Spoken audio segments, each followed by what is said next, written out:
বন্ধুরা, কেমন আছো সবাই? লিটল মাইন ব্লগসের নতুন একটা ভিডিওতে তোমাদের সকলকেই স্বাগত জানাই। এখন ঘড়িতে ওই 5:30 মতন বাজে। সকাল সকাল উঠেই আমি চলে এসেছি রান্নাঘরে। সকালের বাসি জামা কাপড় চেঞ্জ করে হাত মুখ ধুয়েই আমাকে প্রতিদিনই প্রথমেই ঢুকে পড়তে হয় রান্নাঘরে, কারণ আমার দিনটা শুরু হয় রান্নাঘর থেকে এবং রাতটা শেষ হয় রান্নাঘরের থেকেই। তো দেখো, প্রথমেই এসে আমি ঘরের জানলাগুলো খুলে দিলাম। এবার ঘরের লাইটটা জ্বালিয়ে নিয়ে এখন হাঁড়িটা ধুয়েই আমি ভাত বসিয়ে দেব। এটা তো আমার প্রতিদিনের ডিউটি থাকে, শুধুমাত্র হাজব্যান্ডের যেদিন অফিস ছুটি থাকে সেই দিনটা ছাড়া।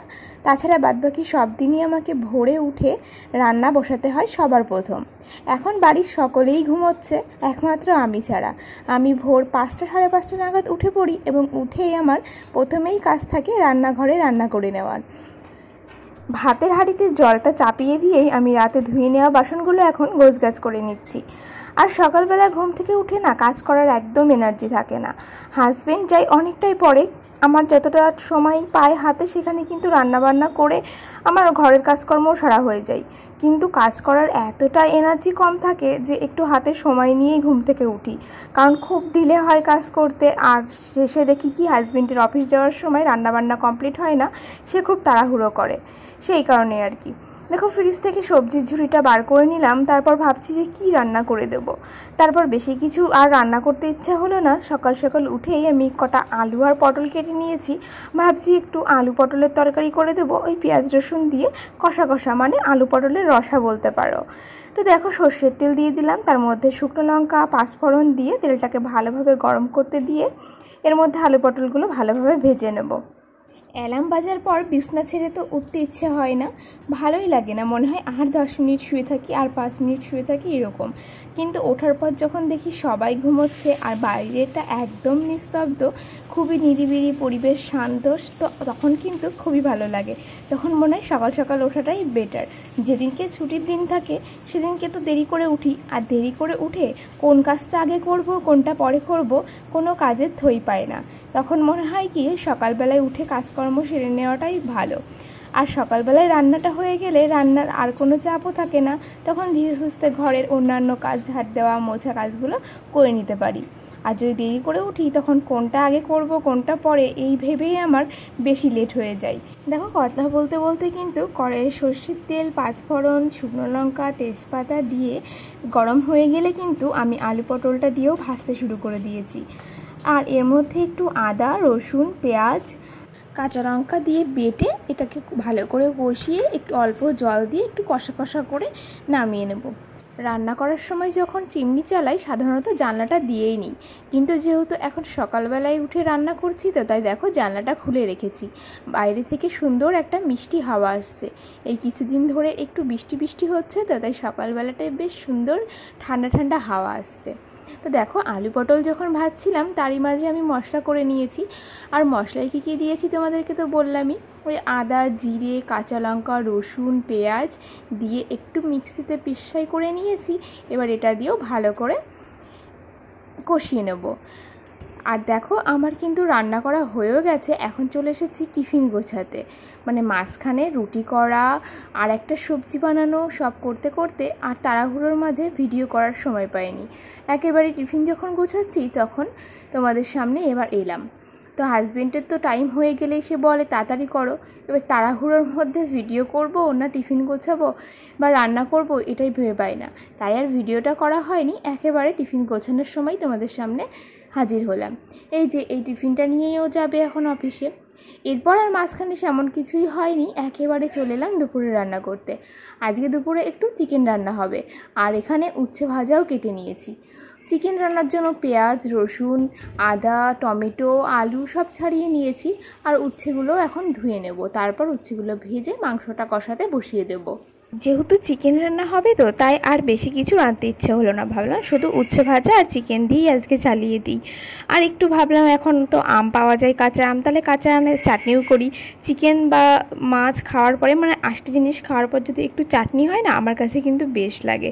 এটা কিন্তু আমি অন্য সময় মিস করি, এই আমের সময় টক, আমার শেষ পাতে টক খেতে দারুণ লাগে। তোমাদের কার কার শেষ পাতে টক খেতে ভালো লাগে একটু কমেন্ট করে জানিও তো। তো দেখো, আমার কিন্তু মাংস কষা প্রায় কমপ্লিট। আর এদিকে এই যে আম চাটনি করব বলে আম সিদ্ধ বসিয়েও দিয়েছি। এবার একটু মাংসর মধ্যে লবণ, হলুদ, মশলাপাতি যা যা লাগবে সব দিয়ে ভালোভাবে কষিয়ে নেব। যেহেতু আমের চাটনি করছি, ভাবছি একটু ভাজা মৌরি গুঁড়ো করে আমের চাটনির মধ্যে দেবো, বেশ সুন্দর একটা সেন্ট হবে। যেই না মৌরিটা শুকনো খোলায় ভেজেই আমি এই যে চাকতির ওপর নিয়েছি, অমনি বাবু কোথায় ছিল ছুটে এসেছে, মা আমি মানে ও এখন এটা গুঁড়ো করবে। তাই দেখো ওকে গুঁড়ো করতে দিয়েছি। ও যদিও পারবে না, একটু খেলা করছে, ওকে একটু উৎসাহও দিচ্ছি, ঠিক আছে করো, ছোট তো, ও আনন্দ পাবে মায়ের কাজে হেল্প করতে পারলে, এই আর কি। তো দেখো ও কি করছে, ওর সাথে আমি কি বলছি তোমরা একটু শুনে নাও। ভালো করে করো। মশলা গুঁড়ো করছো তুমি? বাবাই তুমি কি মশলা গুঁড়ো করছো?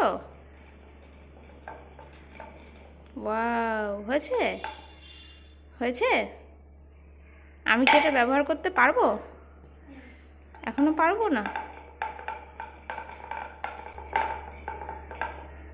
আমি কি একটু হেল্প করবো না? তুমি একাই পারবে?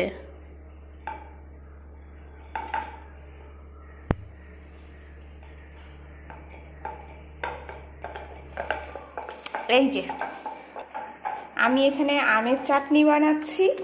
আমের চাটনিতে ভাজা মৌরির গুঁড়ো দেবো, সেই কারণে আমার ছেলে আমাকে মৌরি ভাজা শুকনো খোলায় ভেজে নেওয়া মৌরিটা গুঁড়ো করে দিচ্ছে। কি তাই তো পাপা এদিকে দেখো, একটু তাকাও আমার দিকে। কি হলো, তাকাও। মৌরি ভাজা গুঁড়ো করছো? হয়েছে?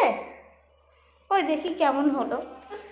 এখনো হয়নি তো, কখন হবে? তা আমি দেবো তো চাটনিতে ওদিকে হয়ে গেল তো। পাপা। তারপর রান্নাবান্না করে খাওয়া দাওয়ার পর কিছুক্ষণ পরেই না বাইরে বেশ হইচই শোনা যাচ্ছিল, মানে এই ঢাকের আওয়াজ হচ্ছিল, উলু হচ্ছিল, শঙ্খ হচ্ছিল। তো ভাবলাম কি হয়েছে, ব্যাপারটা কি। তারপর ব্যালকনিতে এসে দেখি বাড়িতে পাটবান নিয়ে ঠাকুর এসেছে, মানে ওই যে চৈত্র পুজোর সময় চৈত পুজো যেটা বলে আসে না, পাটবান নিয়ে সন্ন্যাসীরা, সেইটাই আর কি। তো আমি তো ভাবছি এটা তো বৈশাখ মাসে পাটবান নিয়ে কেন এসেছে, তো সেটা তো বুঝতে পারছিলাম না কেন। তারপর আমার শাশুড়ি মার কাছে শুনতেই উনি বলল যে বৈশাখ মাসেও নাকি মহাদেবের এরকম রূপে পুজো হয়। তো দেখো পাটবানের ওপর আমার যা এখন তেল সিঁদুর দিয়ে দিচ্ছে, তারপর চাল আলু দিয়ে দেবে। আর এখানে আমি যেটা দেখানোর তোমাদের চেষ্টা করছি সেটা হচ্ছে দেখো শিব, কালী, সখী এইসব সেজে এসেছে ওই সন্ন্যাসীদের পাশাপাশিও। তাই ভাবলাম তোমাদের সঙ্গেও একটু শেয়ার করি।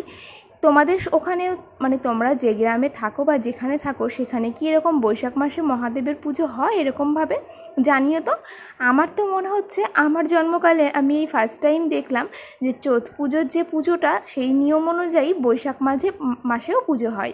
তো দেখো আমাদের বাড়ি থেকে ভিক্ষা করে নিয়ে পাশের বাড়ি যাচ্ছে, আর সেখানে গিয়ে কিছু শ্লোকও ওরা বলছিল আর একটু নাচ গানও করছিল, সেটা তোমাদের সঙ্গে একটু শেয়ার করব, তোমরা দেখতে থাকো।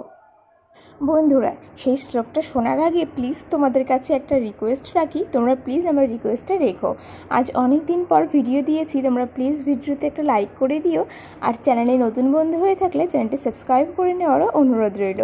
পাশে থাকা বেল আইকনে ক্লিক করে অল নোটিফিকেশনটা অন করে রেখো, তাতে পরবর্তীতে যখনই আমি ভিডিও আপলোড দেবো সবার প্রথম তুমি নোটিফিকেশন পেয়ে যাবে।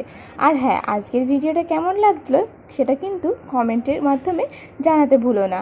তো চলো, এই যে পাশের বাড়ি এসেছে আমার ঘরের জানলা থেকে, সেটাই তোমাদেরকে দেখাচ্ছি। ওই দেখো কালো শাড়ি পরা কালিমা সেজেছে, আর এই যে পাটবানটা তুলসী তলায় রেখেছে, আর এক্ষুনি দেখো মহাদেব আসবে নাচতে নাচতে। তো তোমরা সেটাই এনজয় করো, গ্রাম বাংলার পুজো বলে কথা, একটা আলাদা রকম মেজাজ তো থাকবেই। দেখো দেখো ওই যে মহাদেব আসছে, তোমরা একটু এনজয় করো ব্যাপারটা।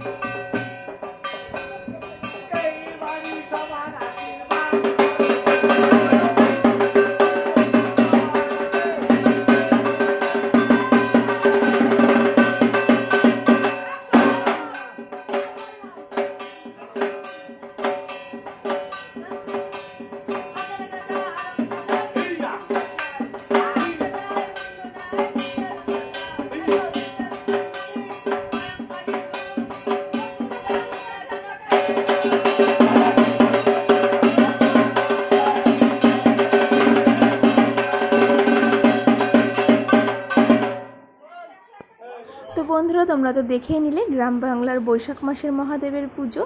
আমার কাছে যদিও এই পুজোর নিয়মটা নতুন লাগলো, মানে বৈশাখ মাসে এই পুজোটা নতুন লাগলো। তোমাদের গ্রামে যদি পুজো হয়ে থাকে বৈশাখ মাসে তোমরা জানিয়ে কমেন্ট করে। তাহলে ভিডিওটা আজকে আর বেশি বড় করছি না, আজকের মতন এখানেই বিদায় নিচ্ছি। সবাই ভালো থেকো, সুস্থ থেকো, সাবধানে থেকো। দেখা হবে পরবর্তী নতুন একটা ভিডিওতে। বাই।